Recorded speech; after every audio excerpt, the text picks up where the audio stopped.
Hi, Tim Heyman here to talk you through the unit that I have designed. The problem that I'm trying to address is one where students may not necessarily demonstrate competency within the given time frame of a class, in which case they are then brought over to what we call a CPP, a Competency Pathway Program. It looks a lot like a study hall. Or they try and recover it in summer school, in which case the instructor for the course may not necessarily be a teacher, or the teacher that's there may not be the last person to have given the student instructions. So what I hope to have created here is a collaborative unit that addresses a structure that a student can tap into, that a teacher can tap into over time, and maybe out of context, out of a classroom context. To make this happen, I've collaborated informally through our guidance department, one of our assistant principals, the English and library teachers. And in most cases, I've gotten a, hey, that's a good idea. Let me know how that turns out. So if I can have a few minutes, I'll walk you through what I've created and show you first how it's turned out. Thanks. Very first thing that I'd like to do is talk through the 7 bullet points of expectations for this particular assignment. The first and fifth bullet points are going to be covered right here with the ILMHS 910 writing standards. These are taken right from our academic competency standards and look a little something like this. These are from the Common Core and then adapted for our school. And as you scroll through reading, and next up should be writing. And in particular, I am going to focus in on narratives. All right. It is a long, jargon-filled edu-speak moment that talks about the skills that are associated with writing narratives. Next, I have tried to loosely follow the critical skills challenge model in this particular document as a way of introducing and nailing down the key points that I am putting into this. You can see the narratives go by again. And then here, I start to move through a process. So by talking about elements of a narrative and performing a daily journal, these are real culture building moments within the classroom.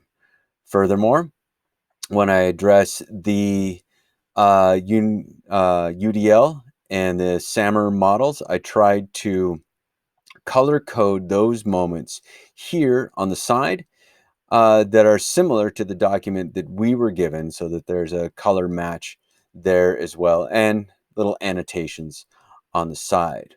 When it comes to role definition, I tried to highlight what was going to be coordinated by an English teacher and the rationale in here.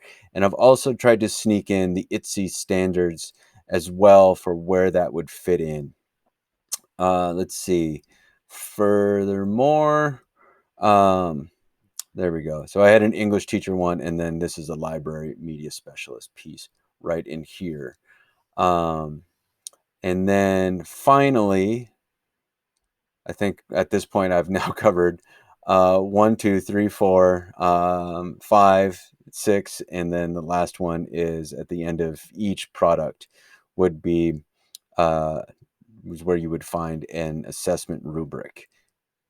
Very good. So those are very briefly the 7 points.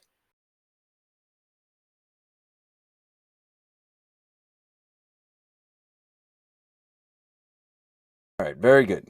I will try and be as direct as I can for this explanation, but one of the things that we're looking for is a unit that takes place in 2 parts. The first part is a short narrative of 2 to 3 paragraphs. The second part is a longer narrative of perhaps 2 to 3 pages. So I broke the unit into 2 separate sections. Both sections will begin with the key concepts section that that is taken directly from the narratives description in our academic competency documents at Interlakes Middle High School. From there, I'll move through a process that'll be broken into day 1, day 2, day 3, and so on. The very first thing to do is to use video lessons to define the elements of a narrative. What I have done is I've linked different definitions over here on the side, but ideally, I think the best thing to do would be to have the English department make unique and specific documents that use our voices and our personalities to define these pieces, and B, store them and have them on a library of media page where those documents can be accessed again. Next, um, what I'd like to do to develop a culture in my classroom is a daily journal. And again, there are different modalities for achieving that. We can use something like a Padlet, a Google Slides, or a Flipgrid. There is a vlog example here that I've used with other classes. And I really like multiple means of addressing different prompts or different ways to address things. So instead of mandating a certain prompt on a certain day, I would have a list of prompts that students could potentially choose from, and they could chase whatever it is that speaks to them. That's that UDL piece. From there, after a couple of weeks of journal prompts, I would come back to this unit. This would be the third day. I would try to refine one of the journal prompts. So pick one of the prompts that they already have and try to write this out in a more formalized manner. One page, focus on setting character conflict, the elements that one would find in a narrative, and then use that collaborative piece for sharing out. Ways to share out, if they could use something like a Screencastify or a WeVideo, or they can literally just read it out, whatever the case may be. Again, there's that UDL model of finding different ways to incorporate parts of the group, different modes of engagement.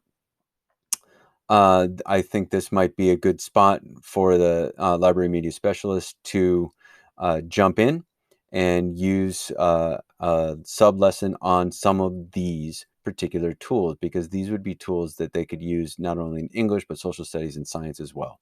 So that might be a good hosting spot for that place. Let's see. Then they would go to revise the piece.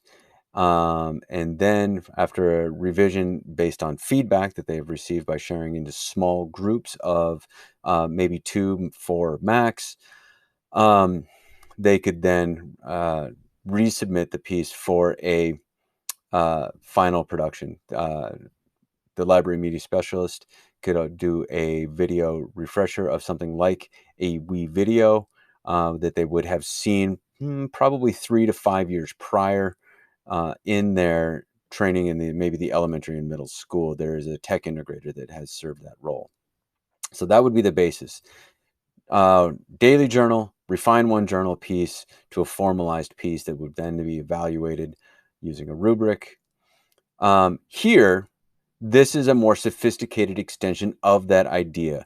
What I'd like to do is use the writing process to go through a narrative that discusses the hero's journey. So the English teacher could then basically use something like a flipped classroom to redefine the structure of the room, talking about a video definition of the hero's classroom, use a potential graphic on a Google slide that students could access again, and then modern day examples that they would have seen in video. Then using the brainstorming process as a collaborative group, where examples that we've seen the hero's journey, literature and film, we can augment that with a Goodreads list, and then incorporate what it is that we discover in a Wakelet in hopes of producing or maintaining that over time as a reference point that students come back to. Then, in a collaborative way, they could brainstorm 10 everyday actions, brushing teeth, making breakfast, for getting their homework, whatever those pieces might be, and to 10 everyday things that could be then turned into an epic journey, a hero's journey. They could pick two favorites. It's kind of it's creativity, it's engagement, it's playful is ultimately the goal that I would want to create with this. Then we would draft that out, and there would be, using again that UDL model, there could be, just seriously just write it as one would in a Google Doc, or use a script. You can do this in Google Docs, or applications such as Fade In, which is currently free, or Studio Binder. Both of these are can help write for screenplays, give stage directions, things of that nature. Make that a little bit easier. Using Google Documents, you can do something like an epic poem. It could be written in free verse or in rhyming verse. And one of the ideas that I was playing around with is the idea of using animation, storyboard, or animaker. I liked these both more than Powtoons, although Animaker is a little bit clunkier, but it has some sophisticated pieces to it that help it rise above Animaker. I mean, Powtoon, sorry. All right, good so far. This for me is the weakness that I'll touch on in the end, but it's that visual acuity piece, that ways to fold these things in. But let me push very quickly here. Again, so now once there's a draft, they can then self-edit the draft. I have included potential checklists and graphic organizers. They can then share that with small group for feedback. And in terms of feedback, I have the narrative writing rubric, but I'm toying with the idea of, you know what, for a group, a checklist might be better. Do you have it? Do you not have it?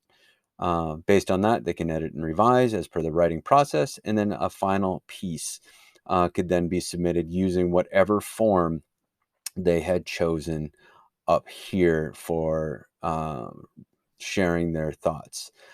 Again, there's the writing rubric for which they would be evaluated. And then I was thinking that NaNoWriMo, the Write a Novel in November program, might be a way for showing advanced competency. I found an extension of that for young writers. That's the Young Writers program here. And along the way, I've bumped into this little shop of writers. It's kind of like what like a podcast, like I would do, focusing on particular tools. And then at the end, I thought this was a funny summary of explaining the hero's journey.